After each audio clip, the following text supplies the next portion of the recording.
नमस्कार, आप देख रहे हो अपना नूरपुर चैनल और मैं हूं आपके साथ सिंह राजपूत। आज हम आपको उस शख्सियत से मिलाने जा रहे हैं जिन्हें कि काफ़ी कम लोग जानते हैं, लेकिन उन्होंने नूरपुर तहसील की तरफ से एशियन गेम को प्रेजेंट किया है। हम बात करेंगे अलमेश सिंह मंडियाल जी से, जो कि देश के लिए अपनी सेवा भी दे चुके हैं। बीएसएफ में डिप्टी कमांडर थे। हम बात करते हैं सिंह राजपूत जी। सबसे पहले आज मैं आपसे पहली बार रूबरू होने जा रहा हूं और मुझे बहुत अच्छा लगा कि आपने आज मुझे ग्राउंड में मिले और आपने कहा कि मैं आपसे थोड़ा रूबरू होना चाहता हूं। तो मैं बेसिकली इंदौरा तहसील गांव पन्याला से बिलोंग करता हूं और मेरे पिताजी स्वर्गीय उग्रसेन मंडियाल जो कि एडवोकेट थे, नूरपुर में 1972 के करीब में आए थे वो। और 4th क्लास से फिर मैंने नूरपुर में अपनी पढ़ाई शुरू की थी। उसके बाद में मैंने 1984 में यहाँ से 11वीं पास की और मेरी जो ग्रेजुएशन थी वो एसडी कॉलेज पठानकोट से थी। और ग्रेजुएशन करते ही मैं बीएसएफ में ज्वाइन कर गया था और तकरीबन 32 साल 7 महीने की सर्विस के बाद मैंने किन्हीं कारणवश वॉलंटियर रिटायरमेंट ले लिया था। सर, आप कौन सी पोजीशन में थी पाऊंगी? मैं as a deputy commandant BSF से रिटायर आया था और अभी मेरी 7 साल की सर्विस और थी। अच्छा। तो मेरे साथी अभी भी जॉब कर रहे हैं। जब रिटायरमेंट आ गया तो 2020 में मैं रिटायर आया। उसके बाद में हमारे कुछ और जो साथी थे सेंट्रल आर्म्ड पुलिस फोर्सेस के, कोई ऑफिसर, इंस्पेक्टर्स, एसओस, वो बहुत सारे थे। तो हम बीएसएफ का रेजिंग डे मनाते थे, उसमें 1 दिसंबर को अभी होने वाला है। तो हमारी कोई इकट्ठे होते थे, सभी जितने भी रिटायर्ड कर्मचारी थे हमारे इकट्ठे होते थे। जी सर। लेकिन कोई उन्होंने संघ नहीं बनाया हुआ था। जी सर। तो मैंने आते एक इनिशिएटिव लिया कि क्यों ना हम एक अपनी ही संस्था बनाएं। तो मैंने फिर एक संस्था रजिस्टर्ड कराई जिसका नाम है हिमवीर जागृति मंच। अच्छा। वो हमारा एक डिस्ट्रिक्ट लेवल की रजिस्टर्ड संस्था है। उसमें जितने भी सेंट्रल आर्म्ड पुलिस फोर्सेस के नुमाइंदे हैं वो उसके सदस्य हैं। और हमारे बहुत सारे उद्देश्य हैं। यदि आप यूट्यूब खोलेंगे चैनल तो उसमें आपको हमारे हिमवीर जागृति मंच के बारे में आपको बहुत सारी इन्फॉर्मेशन मिलेगी। होगी। चलो, आपने इन्फॉर्मेशन दे दिया हमें ना। हमें ये आप बताया कि जो एशियन आपने गेम प्रेजेंट की है ना, उसके बारे में थोड़ा हमें बताएं।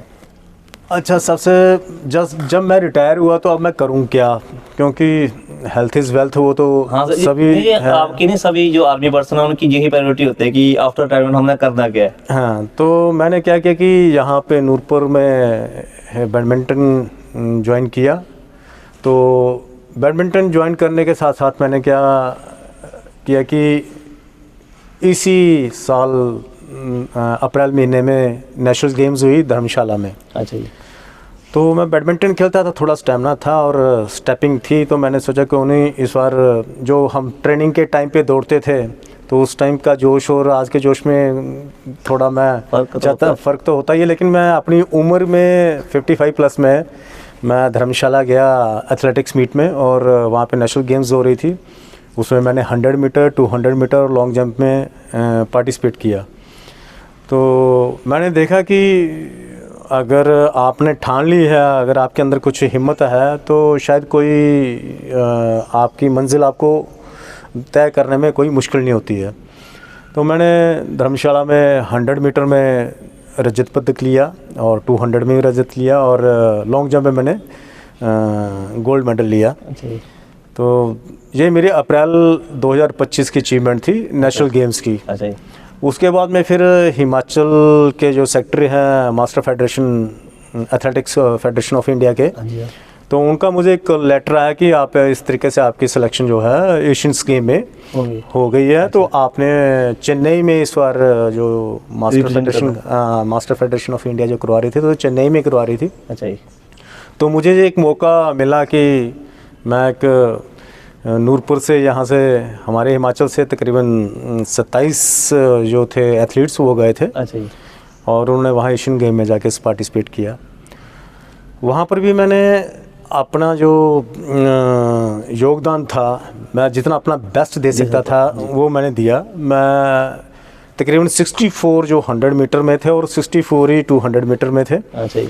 तो उनमें से फिर 8 हीट बनी थी। 8 हीट में मेरी हीट में 3rd पोजीशन थी। मेरे से आगे एक श्रीलंका का था और एक ईरान का था। अच्छा जी। तो जितना मैं कर सकता था मेरे एफर्ट्स, क्योंकि आपने देखा होगा कि नूरपुर में कोई ऐसा, जैसे हम उधर दौड़ते हैं सर, जहाँ जैसे हम इधर प्रैक्टिस करते हैं, फ़र्क तो होता है जी। फ़र्क तो होता है इसलिए क्योंकि फ़र्क ये है ना कि हमारे पास में कोई मूलभूत सुविधाएं नहीं है। जहाँ पे सिंथेटिक ट्रैक चाहिए जो नूरपुर में अवेलेबल नहीं है। बन रहा है, कब बनेगा?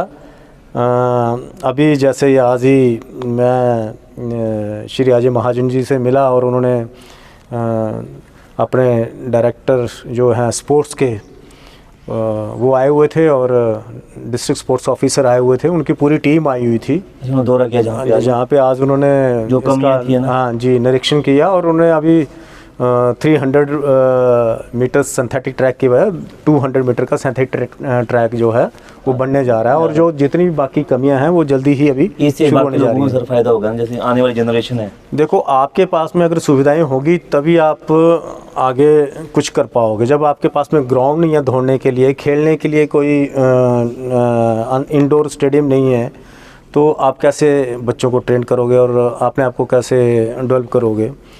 तो ये एक जब ये हमारे यहाँ पे नूरपुर में चुगान में हमारा जो ग्राउंड है कंप्लीट तैयार हो जाएगा, तो सिर्फ मैं ही नहीं, बहुत सारे और भी अलग अलग एज ग्रुप में और बच्चे इसमें जब पार्टिसिपेट करेंगे, प्रैक्टिस करेंगे, तो मैं कहता हूँ कि 100% जो हमारा डिस्ट्रिक्ट कांगड़ा है, जो नूरपुर तहसील है, ये बहुत सारे एथलीट यहाँ से निकलने वाले हैं भविष्य में। मंडियाल जी, आपने एक बात तो साबित कर दी कि शौक की कोई उम्र नहीं है और हौसला चाहिए साथ। बिल्कुल बिल्कुल। अगर आपने तय कर लिया है कि हाँ मैंने वहाँ तक पहुँचना है, फिर तो मैं तो कहता हूँ कि ग्राउंड तो ये बात की बात आती है, लेकिन आपके अंदर एक जज्बा होना चाहिए। टारगेट पहले फिक्स कर लो कि ये यहाँ करना है तो बिल्कुल।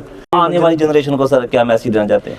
मैं आने वाली जनरेशन को यही मैसेज देना चाहता हूँ। मेरी उम्र 59 साल की है और मैं बहुत सारे बच्चे देखता हूँ आज जो नशे की चपेट में आ रखे हैं और उस नशे की चपेट में आने से उनके माता पिता भी बहुत दुखी हैं और हमारा जो समाज है वो भी नीचे जा रहा है।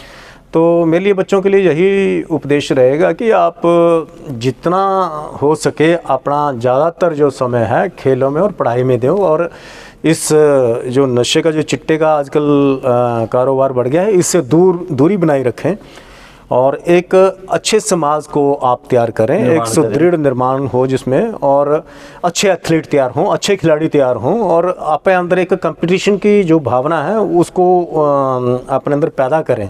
अगर मैं इस उम्र में एशियन गेम में पार्टिसिपेट कर सकता हूं तो आप क्यों नहीं कर सकते हैं? तो मेरा यही मैसेज रहेगा युवाओं के लिए। धन्यवाद मंडियाल जी। Thank you.